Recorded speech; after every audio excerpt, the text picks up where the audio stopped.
намози шом буд, бо падарам намози шом мехондем ки дар бигем тахтах шуд. Ман худам рафта дарро кушодам ки гуфтам ки бо падарат суҳбат кардан мехоҳем. 5 нафар будам. Аз Кумитаи давлатии амнияти миллӣ будам. Падарам ба настшон биромад.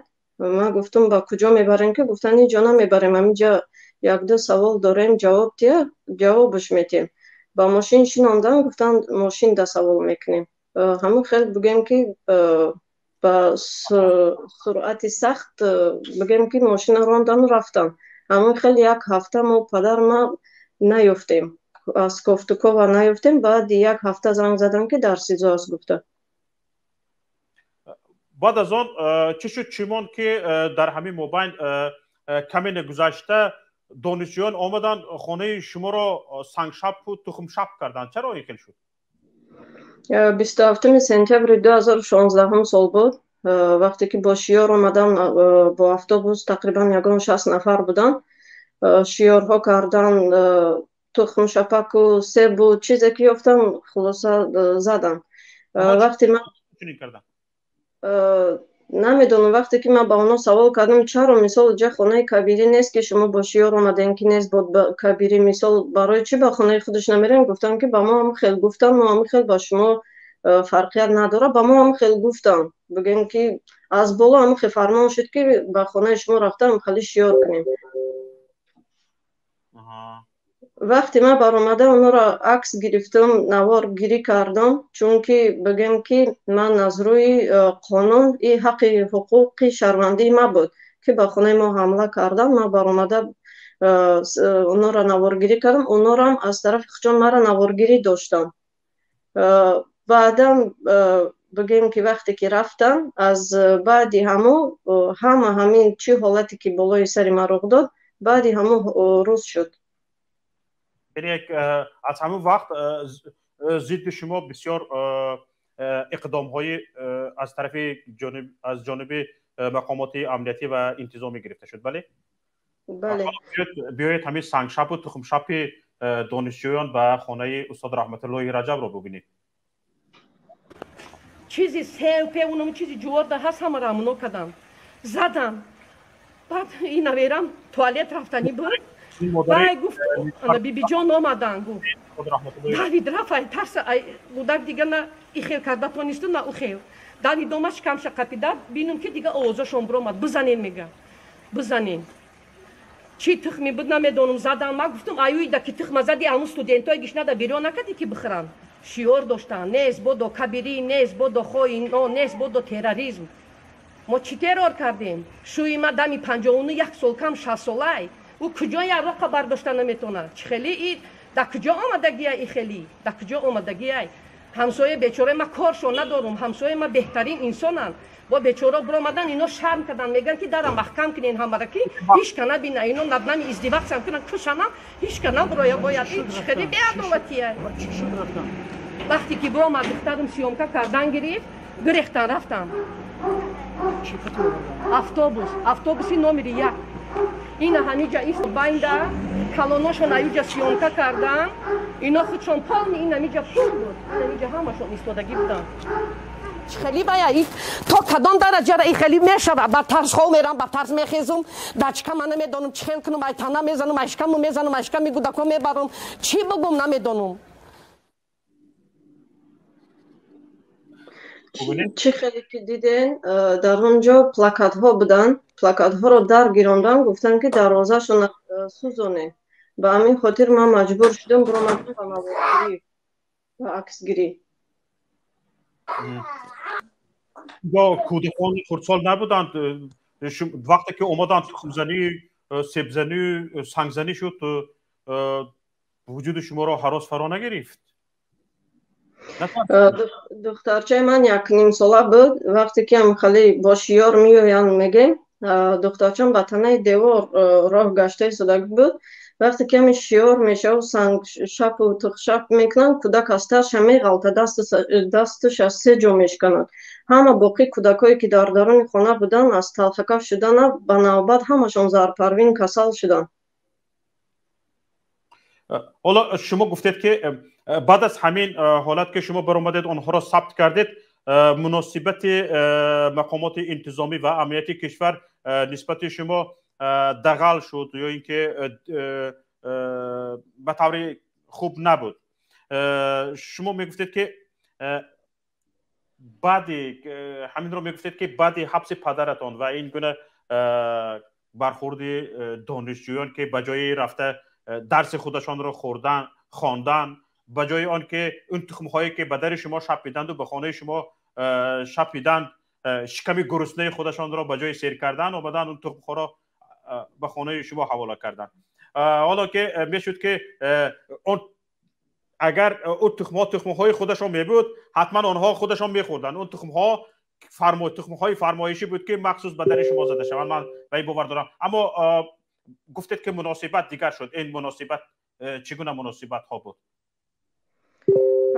یعنی که مرا با مزد مهنت فیراد کرده بودن که بیا با پسرت کاسیوم فروک رایگان میتیم. گفته پسرچم صنف یک میرفت، پسری بیمارم. وقتی که رفتم بگیم 4-5 نفر از مردها یعنی که لباس های نظامی داشتن گفتن تو خواهر شهرت رحمت الله نیستی، تو فرزند یامو خوین رحمت الله نیستی. گفتن نمی مناسبتاشون سر شد بگیم. اما خیلی مناسبتای بد شد. بعد شما چه واکنش نشان دادید؟ توانستید واکنش کرده با گپشان جواب داده؟ البته که جواب دادم. مرا در همه جا گپ نادرا گفتگیان، یعنی که در تمام مجلس ها و حتی یک مجلسی بگیم که پسر خودم در اشتراک کرده بودم گفتن که دختری خواهین خواهری همه خبرهایی که در تاجیکستان هست گویا که ما با اکام روان میکنم ثبت ویدیو کرده اکام نشر میکرده. در نزد خودم اینو خیال نکردم که من اشتراک دارم. که وقتی که من دست برداشتم خستم گفتم چرا شما تهمت میکنین؟ من همه آدم گفتگیتونم خمیدم برای این رنگاشم هر خیلی شده و هیچی گفته نتونستم. حالا ببینید در تاجیکستان زندانیان سیاسی کم نبودند و برابر پدر شما 13 نفر عضوی ریاست عالی حزب نهضت اسلامی تاجیکستان را بازداشت کرده بودند و همچنین در یک مدت کوتاه این شمار تا به 200 نفر رفته و از 200 نفر هم گذشت. اما نفرانی که برای آزادی پدرشان، آزادی شوهرشان یا برادرشان یا که پیوندشان که در زندان بودند مبارزه می بردند خیلی کم شمار بودند و از اساسی ترین مبارزان این عائله شما بود. شما بودید و مادرتان بودند. در همین مبارزه های حقوقی اینجا سخن میکردید. چگونه فشار میشد بالای سر شما هم میشد؟ آنچنانی که دیگران هراس داشتند و بلب مهر زده بودند پدرشان در زندان است یا که برادرشان در زندان است، عمکشان یا که تقایشان در زندان است، به هر حال نمیخواستند که صدا بلند کنند و میگفتند که ما هم صدا بلند کردیم، ما هم پشت پنجره زندان میبرند. چرا در همون حالت شما از پشت پنجره زندان رفتن همچون زن خانم نهراسیدید و این مبارزه خودتان را دوام دادید؟ چون که با ما قانون کنستیتوسیا جمهوری تاجیکستان قانون اجازت دادگی است که هر یک فرد مثال حقوق دارد که یعنی که از حقوق خود دفاع کنه. به همین خاطر ما را بگیم برآمد از وطن من که بود همه طرفه ما را که غم میدادن الکی جان در نظر نمیتافت، از دستمون آمدگی هم میکردیم. به همین خاطر بگیم که کوشش میکردیم که تا که زندگی مون بریم، چون که ما را در یگان جا نه با کار میگرفتن نه یگان چه حتی با پسرچه من که صنف 5 میخوند نبیره خواهین دختری نبیره خواهین پسری یعنی که مرا به حد گپای قبیح میگفتن که مادری تو ستاره اینترنتی گفتم خیلی مزاق میکردم. کودک هر روز گریه شده میومد به خانه. خیلی بگیم عصب کودک ویران میکردن. بله، تماشابینان عزیز یک بار دیگر خاطر رسان میکنم در حضور من شما در استودیو نیلوفر رجب و دختری رحمت الله رجب این خواهر همان نفری هستند که به خاطر حجابشان از کوچه ابله کرده گرفته برده بودند و تهدید کرده بودند. این خانم همان نفری هستند و در رسانه ها صحبت هایشان هست. شما می توانید از رسانه ها پیگیری کنید. و اینجا من یک چیزی دیگر رو میپرسم، شما رو بجز اینکه به خاطر پدرتان رنج کلفت دهند، به خاطر حجابتان نیز به شما فشار آورده بودند، این چگونه روی داده بود؟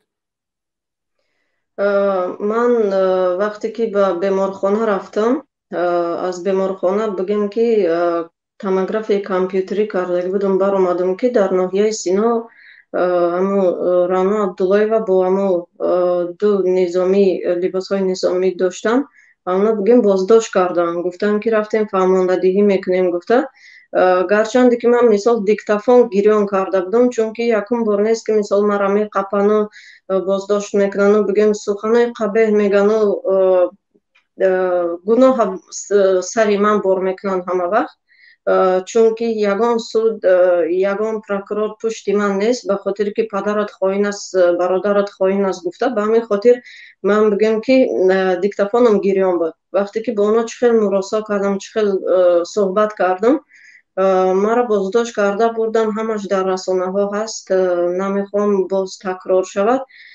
به همین خاطر وقتی که سود ما را بردن، ما را از خانه دزدیده بردن، یعنی که با فریب بردن که رفتیم در گنرال پروکراتورا بگیم تمام یمی کلان شونده ها هستن، تمامی بگیم رسانه ها هستن، او احمق جواب جزا میتیم گفته، ما را هم فریب کرده بگیم که گرفته به سود بردن.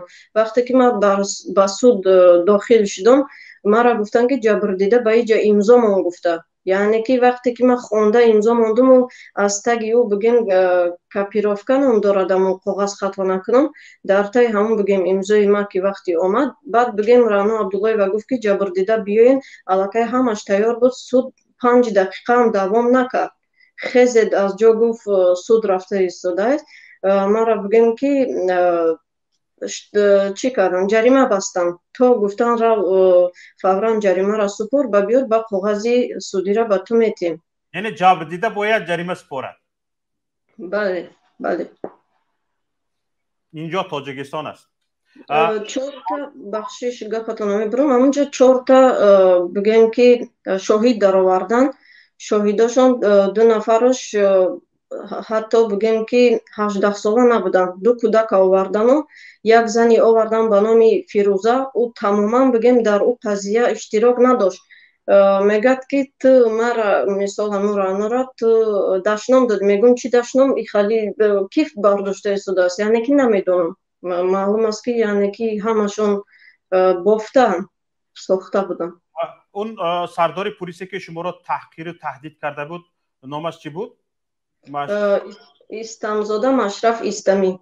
استمزاده مشرف همونه که امروز از وظیفه‌اش برکنار شده است. بله، از وظیفه‌اش برکنار شدم، با خواندم که با ناحیه خوجند، یعنی که به شهر خوجند به کدام ناحیه با سردار کوچان معاون سردار مونده است، همون جنایت‌های قبلیش را صادر کردگی هست.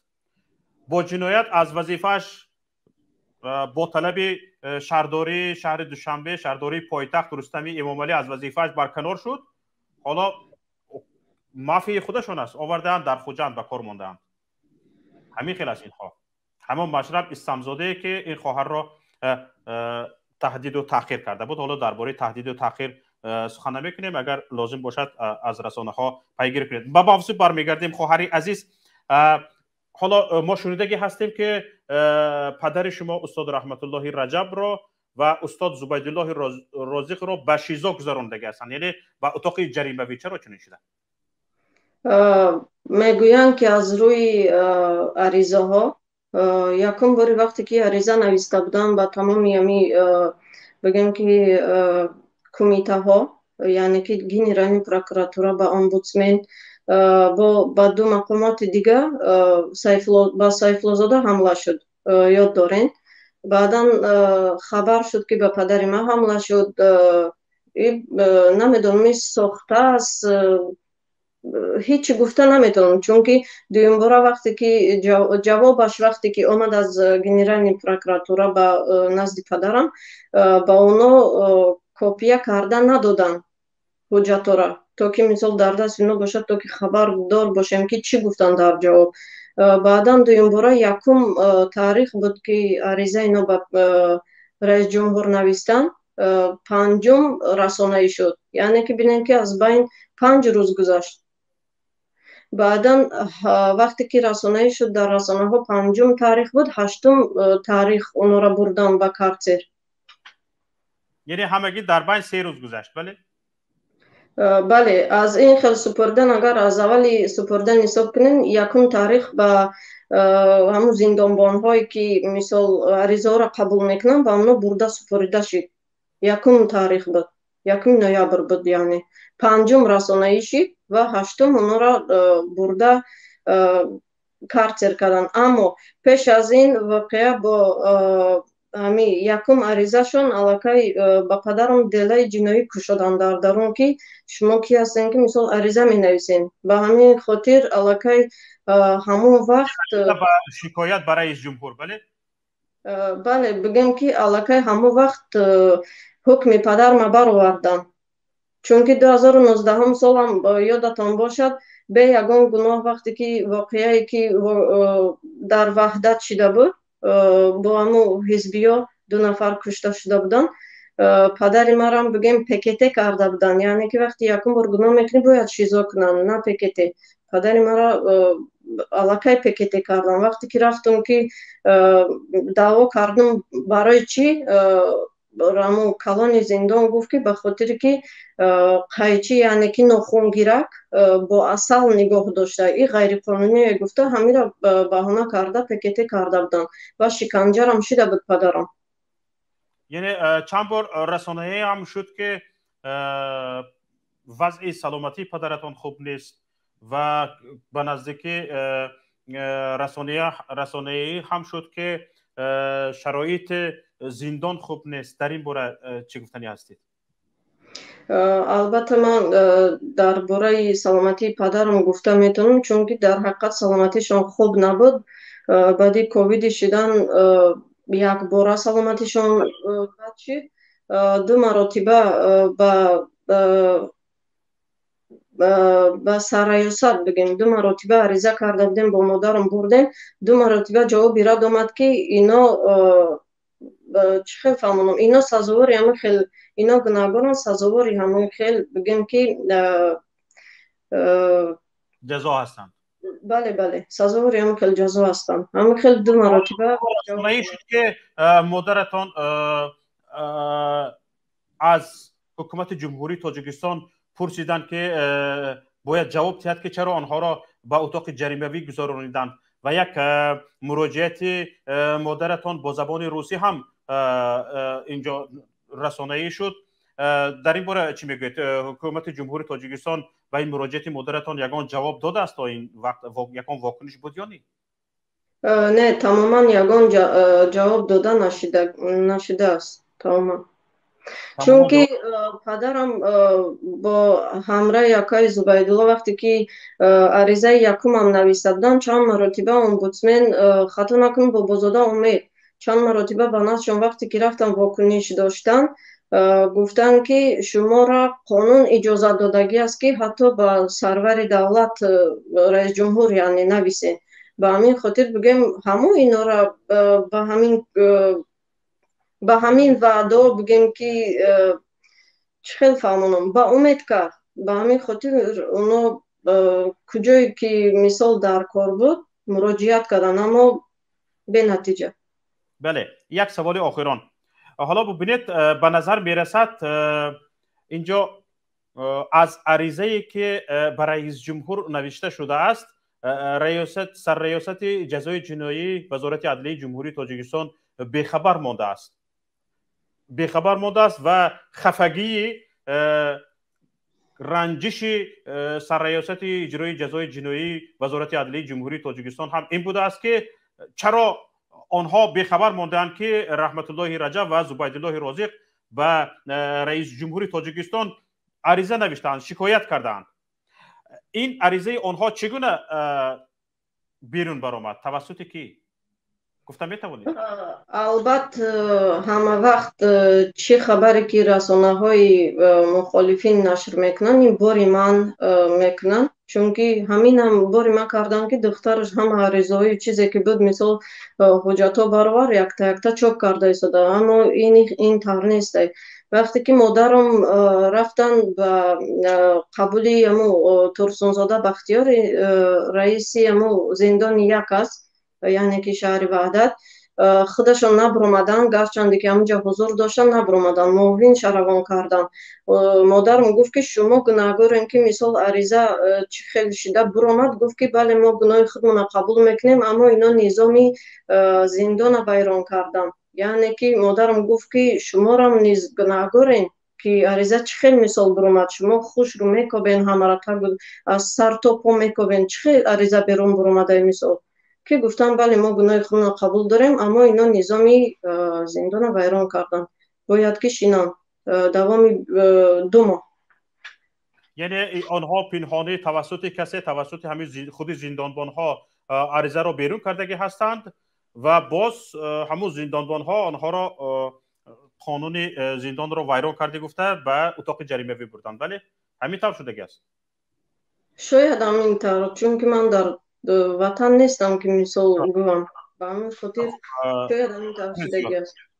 تشکر زیاد به شما تماشابینان عزیز. با ما بودن نیلوفر رجبووا، دختر عضو ریاست عالی حزب نهضت اسلامی تاجیکستان رحمت الله رجب و خواهر روزنامه‌نگار مشهور شهرتی رحمت الله. تشکر به شما نیلوفر. ما از این خانم خواهش کرده بودیم به یک چند سوالی که ما داریم در برنامه شرکت کرده جواب دهند و حالا جوابهایشان را هم با هم شنیدیم. اینجا چند نفر استادان و چند نفر دوستان در برنامه الکی پیوست شدگی هستند. ما نوبت را به آنها میدهیم. اگر خواهر نیلوفر خواهش در برنامه باز هم باقی مانده در صحبت همراه شدن داشته باشید بسیار خوب، اگر نداشته باشید ما عذر شما را میپذیریم. اگر اجازه باشد من سخن اخیرانم را گویم برایم. بسیار خوب بسیار خوب بفرمایید. وقتی مادرم با پسر یکای زبیدالله به نزدی منصور جان معروف رفتن، یعنی سرایاست، او خودش نبود و معاونش نورالدین رحمان قبول کرد. بگیم که تهدیدهای زیاد کرد، هم به مادر من و هم به برادر، یعنی که به عائله اکای عبدالرزیق. بگیم که وقتی که مادرم گفت چرا کار کردین شما، شرایطش به نهایت وزنین است، گفت که تو خود در همون جا بدی. گفت نبودم اما خبر دارم که در چه حالت است. گفت بعد گفت که آخه اونا چون سلامتیش خوب نیست مردنشون ممکنه. گفت که مردن گیرانن هم که جواب دادن آیا نظامی بگیم بلندپایه هم جواب دادنش اجازت هست از روی قانون؟